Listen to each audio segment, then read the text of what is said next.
another example problem. All right, so let's take well, at least for me, let's take a break.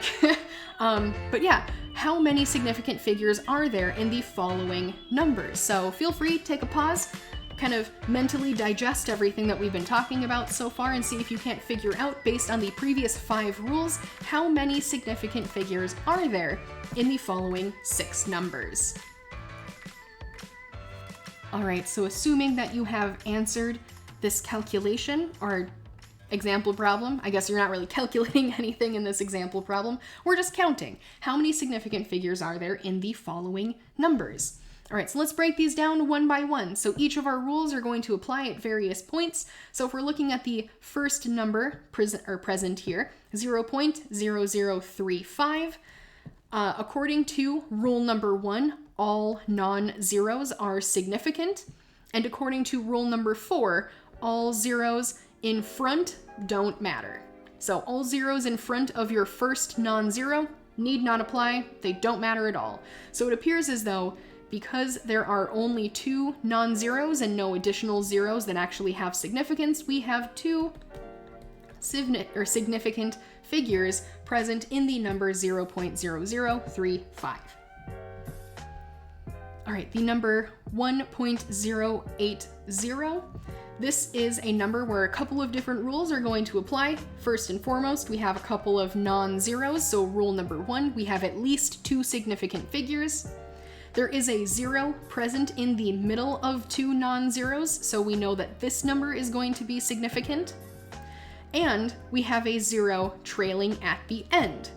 So the zeros trailing at the end, again, according to rule number 3, we will count if there's a decimal point somewhere preceding it. And yep, wouldn't you know it, we can see that there is a decimal point earlier in this number, which means that the 0 at the end is a best guess. It is where the estimation or the rounding is, the uncertainty in the measurement that is present here, which means that the 0 at the end is also significant. So the number 1.080 has 4 significant figures. All right, we have next up in line the number 100.00, so 100.00. Non-zeros are significant, and all of the rest of the zeros are trailing after a non-zero. These zeros, again, will have significance if there is a decimal point present. If there is no decimal point, then none of them matter.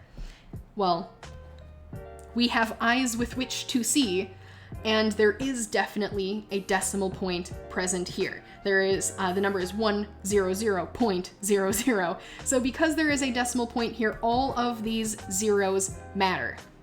It is impossible to have insignificant values in between, or how do I say this? It is impossible to have, yes, insignificant values between 2 different significant values. So if we have a 1 out on the left, and these zeros after a decimal point that are super significant because they're following a decimal point, what this tells us is that all of these zeros in the middle must also matter. So we're going to have a clustering of significant values. All of the zeros that could be out in front don't matter. All of the rest of the zeros that follow after the hundredths place don't matter.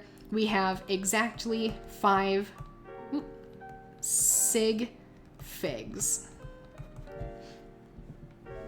When I write fast, my S's turn into G's, apparently. All right, 3 more values to look at. Next up, we can see 2.98 times 10 to the 5th.